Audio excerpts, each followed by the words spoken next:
Thank you, Mr. Speaker. Let me begin where the last honourable member left off by acknowledging the long and hard work of the Parliamentary Reform Commission and thanking them for that work. I had what I consider a privilege, really, on the last occasion that I was on the backbench, of sitting, I had the commission all to myself on that occasion, sitting and giving evidence. It certainly felt like giving evidence, because I also was cross-examined, I would say, for them to get a better understanding, a greater idea of what my own thoughts were from my particular position on some of the recommendations that had come to them so far. And I think that the rigor of that kind of questioning and analysis we see reflected in the report that is before us. I also believe that having declared ourselves a republic has thrust us into a particular moment in our independence journey and in our history. And I think that parliamentary reform must reflect that moment and must meet that moment. I believe that the report and the work of the Commission needed to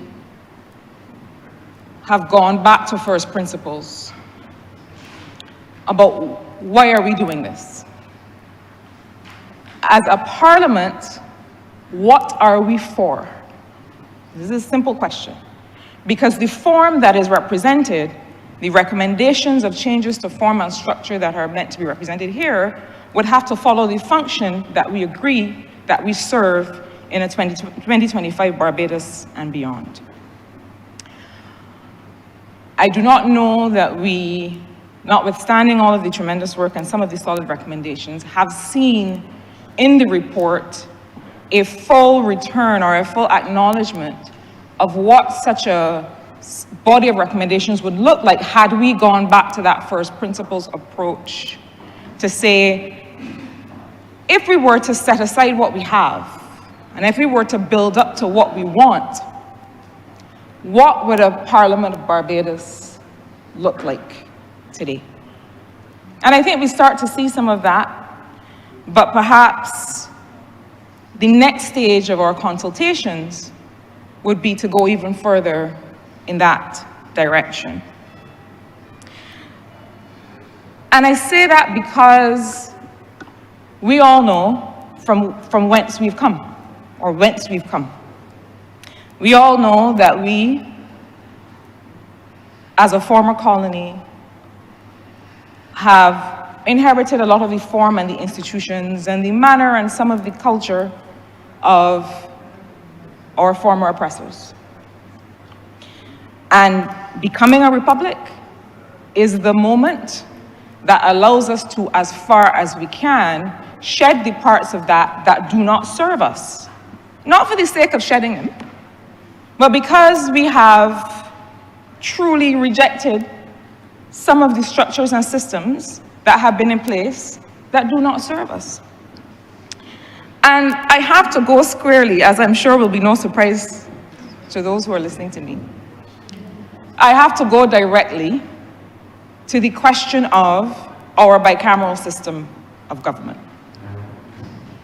There are proposals in the report that relate to the Senate, the composition of the Senate, the recommendation to retain an appointed Senate. And I really wonder if we've reflected on the origin of this two-chamber system. I wonder really whether we've reflected on the origin of the peerage in the UK. The House of Lords in the UK traditionally has been made up of peers. lords and barons and earls, landed people, people of means and wealth, who were added as a check against the clergy that normally made up the parliament in the UK at the time, and then the other common representatives, as they were then called, of the people. And to my mind, the idea really was that there needed to be certain interests, those who had wealth, those who had land, those who had something to lose, that there needed to be people represented there who would defend those interests on behalf of that particular class. But it seems to me that people who have means and wealth already have a platform that is given to them by virtue of those means. And so, to continue to reflect a system whose elitist origins we as a republic would want to reject, suggests to me that we should discuss and think through some more. And again, I don't say these things because we just want to set aside things for the sake of setting them aside. But what is the purpose of the second chamber of Parliament? At the same time that the report discusses the retention of an appointed Senate, it also makes a proposal for national MPs. And the Prime Minister, the Honourable Member for St. Michael North East, when she led off the debate on this resolution, went through some of the tenets of that approach. And what is proposed here suggests that the national MPs draw on interests and skills that may not be found among the lower house of Parliament, or among the MPs who are ordinarily elected by the people in the system that we've come to know. And so the notion is that you want people with different kinds of skills whose background and experience can be brought to bear on the process of lawmaking. That is fair. That is called the Senate. That is where we currently have represented interests, backgrounds, skills that are brought to bear on the lawmaking process. And so it seems to me that if you're going to have an appointed Senate,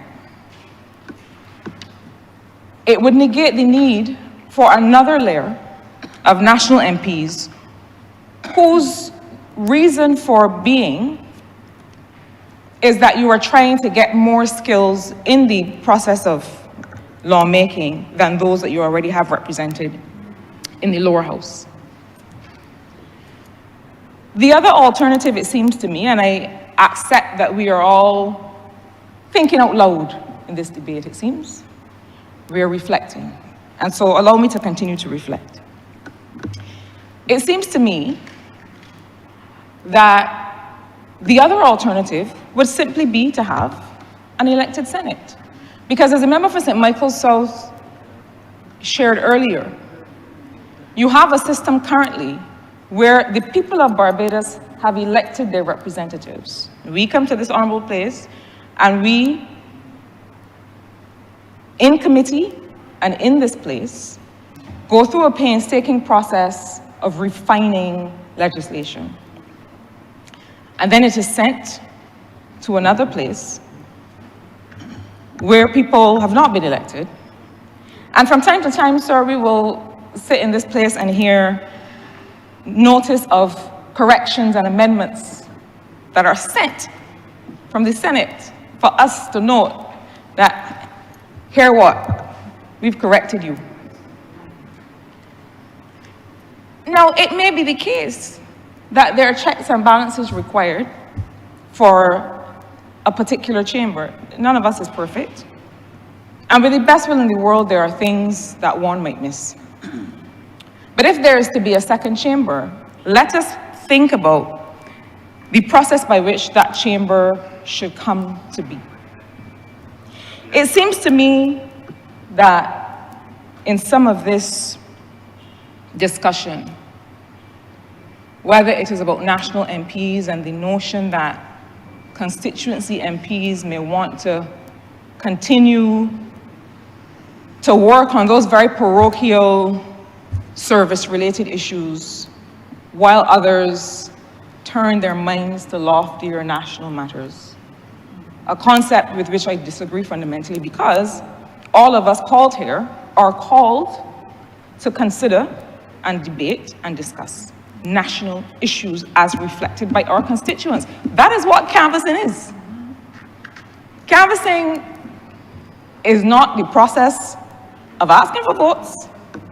Let us remind ourselves that canvassing, and I'll use the example of when I believe it was the 2023 budget, the 2023 estimates process. And ahead of that, I, as I normally do, went out in the constituency to hear from people, well, what is it that you feel about how your money should be spent? And it was that, as a result of that canvas, it was that information that informed the speech that I gave, or the questions that I asked, or the things that I said in this process of refining the estimates of revenue and expenditure. So an MP, as elected by people, has a duty to reflect in this place the national interests and concerns of the people who have elected us. That is our job. And it is perhaps an indictment on our system of democratic governance that it seems that we are now concerned mostly with fulfilling service requirements that really ought to be carried out by a strong and functioning public service. I dare say, and perhaps is a conversation that we don't want to have, because it is a conversation that bears up a certain kind of electoral system. But I dare say that some of the functions that are fulfilled by MPs would not need to be fulfilled by MPs if we had an executive that functioned in the way that it needed to function. If we had a system of public service delivery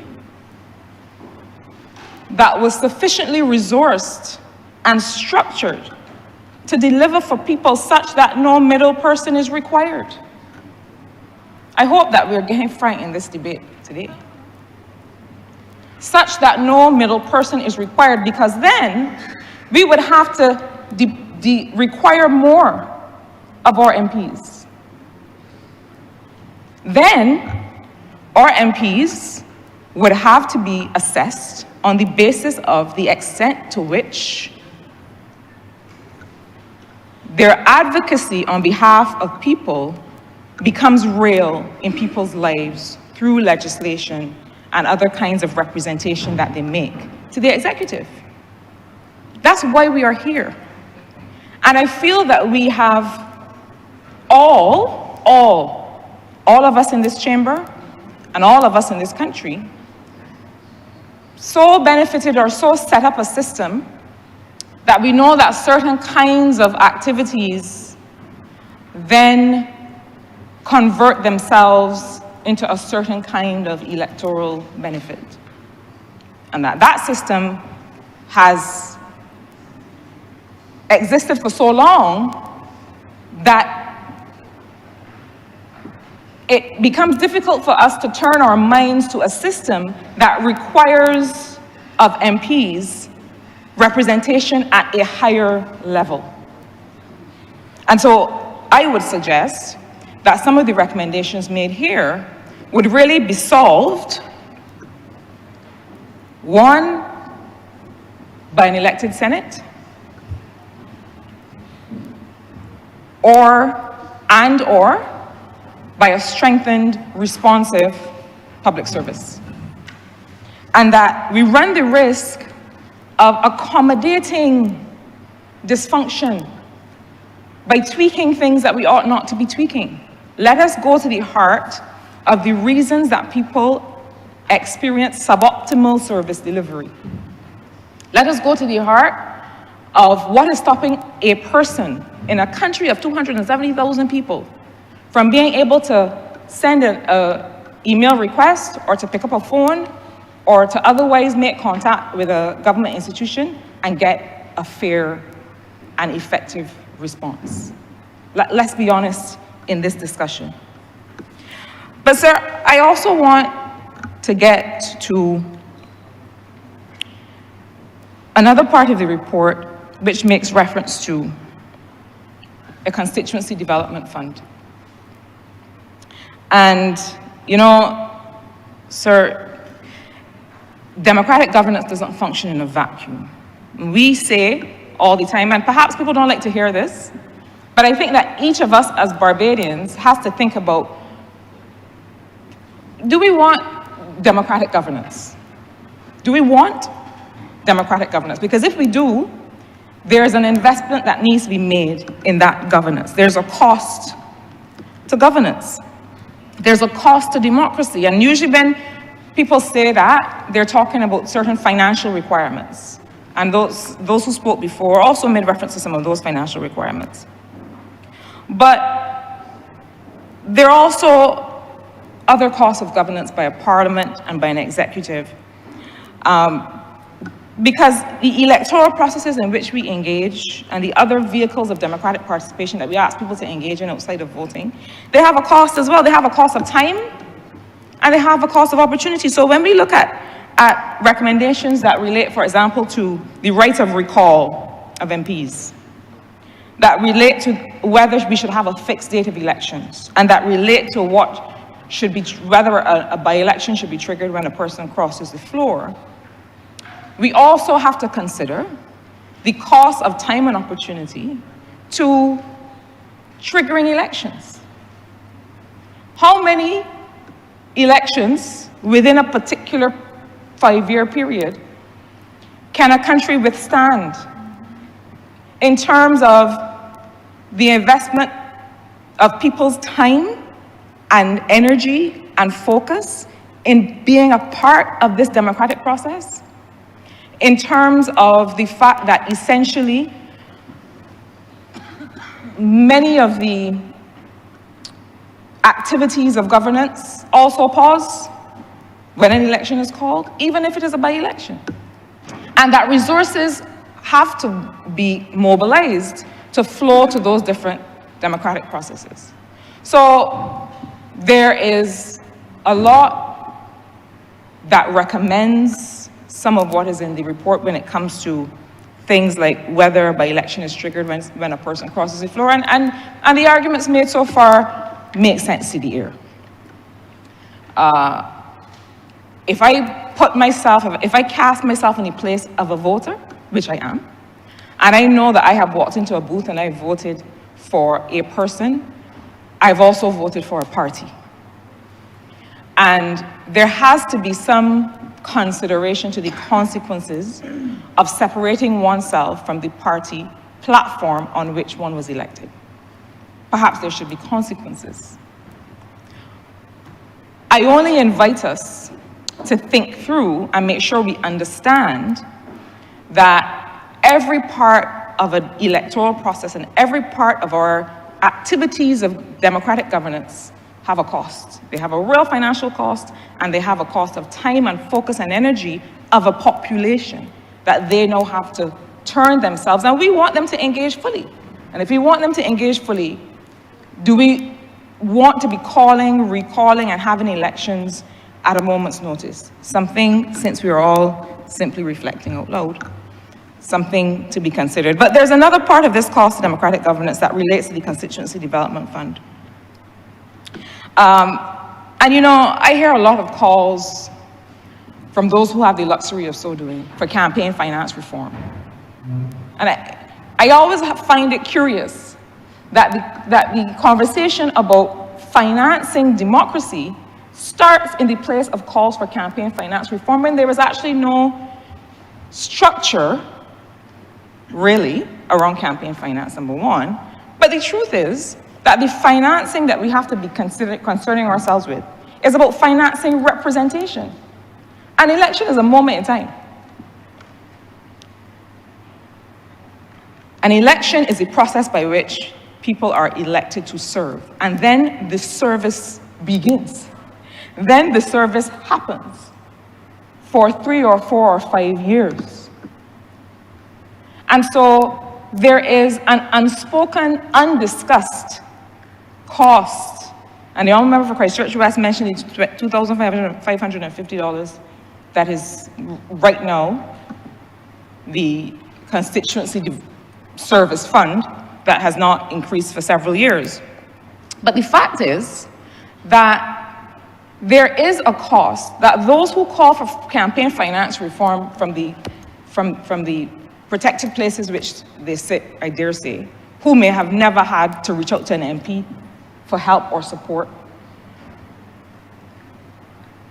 As we deliver service to people, to our constituents, there are projects, there are activities, there are community efforts with which people seek support that are not financed. I had, in my clinic last week, one of my young friends from the constituency came to see me. We started talking about some of the kinds of support that he would like in his career. And as we were going through the conversation, it was a very casual conversation. He said to me, well, I thought that y'all just get like 50 grand a month or something to spend on the constituency. He wouldn't mind me saying this. I haven't identified him. There is a notion, and we don't talk about it. And I understand that a parliament is a place where we are very genteel and demure, and we are gentlemen and gentle ladies in this place, but we have to get frank about what is required to serve. The idea of a constituency development fund I support very much. And let me say from the outset that the notion that a member of parliament who won the support of a majority of her or his constituency cannot be trusted to execute and give account for and give details of expenditure from a constituency development fund, I reject that entirely. The notion that from the time a person is declared the duly elected representative of a constituency, they can no longer be trusted, we should all reject that. It does not mean that we don't have to give account for how the funds are spent, just like any other fund would need to be audited. And we subject ourselves to that. But it is time that we understand that the things that are asked of us cannot be delivered unless they are financed. It brings me to the question of the terms and conditions to which the member for Christchurch West, of which he made mention earlier. And I will not get into them, but I think one of the reasons that they've occupied some conversation is that the extent to which an MP is remunerated directly affects the extent to which she or he can do work in the constituency. Let us be real. And so the question that has to be asked in general is being an MP work? Is it work? No, is it a job? This, I believe, should have been a question, a fundamental question put before the Parliamentary Reform Commission. Is it work? Because the fact is, and many people may not realize this, is that it is currently classified as part-time work. The reason that the Parliamentary Reform Commission has considered the question, and I have read the discussion in which they've engaged, on whether there should be full-time parliamentarians, is because currently parliamentarians are part-time. Let us give a thought to the implications of that. It means that the MPs who sit on the front bench in this place are ministers who themselves have one of the most, if not the most demanding job. And then those who are on the back bench, and I'm looking squarely at my friend, the member for St. George North, have equally demanding commitments in another place. And so I ask the question, is being a member of parliament work? Because we have to frame it as such. What should be the expectations of a constituency with respect to their member of parliament? Are there terms of reference? Is there job description? Are there hours of work? Are there other protections that both the member for St. George North and the member for St. Peter insist on for other members of the population? Is it work?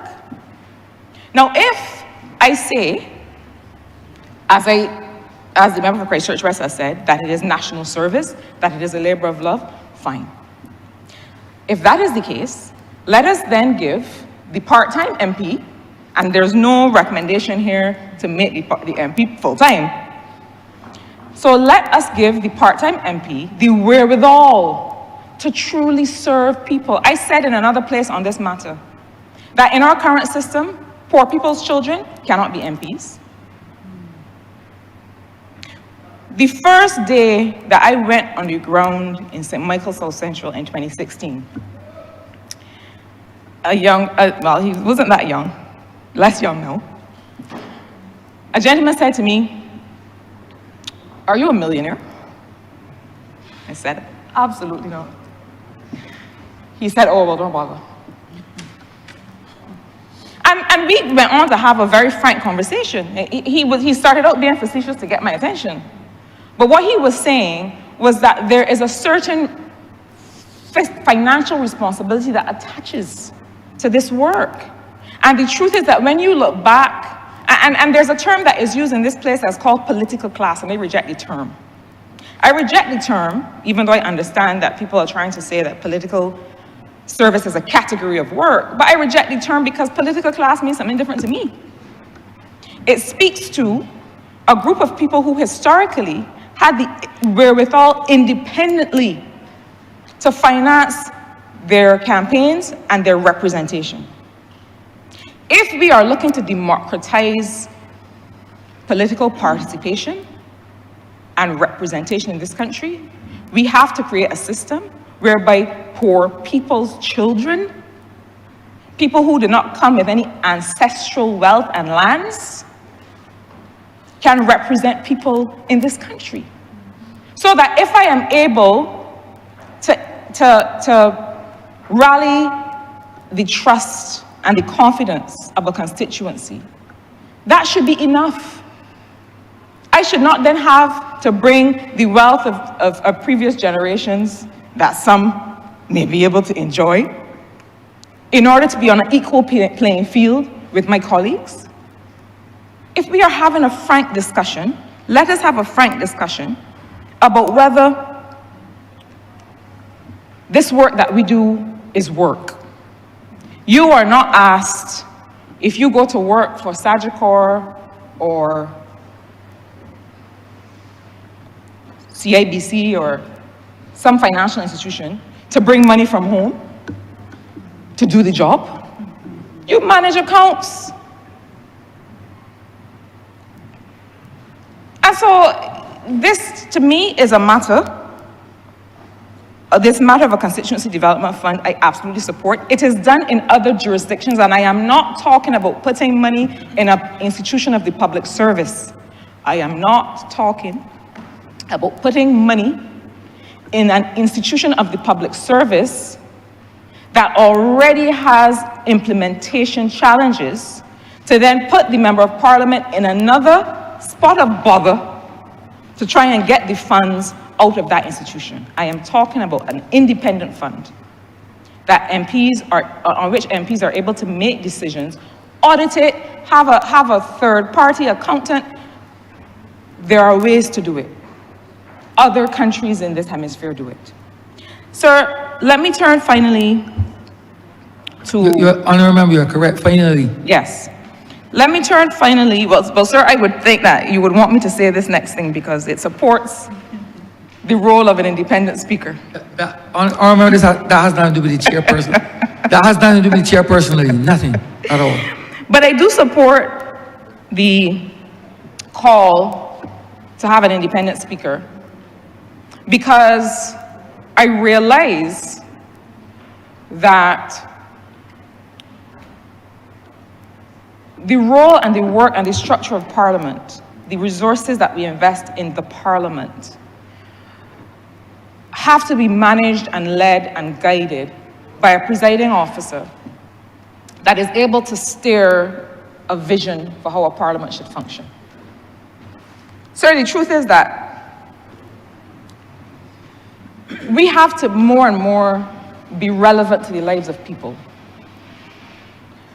Sir, you have been to parliaments all over the world in your current capacity and seen the level of investment, seen the fact that MPs in every chamber have independent resource capacities. They have staff that do research, that give support to them at the level of the constituency. Some jurisdictions have a staffing budget whereby they can say, look, I may not need a research officer because I cover it. I do all my research myself, but I would like to have 3 people in the constituency who can help be my legs and eyes and ears on the ground to be able to deliver to my constituents.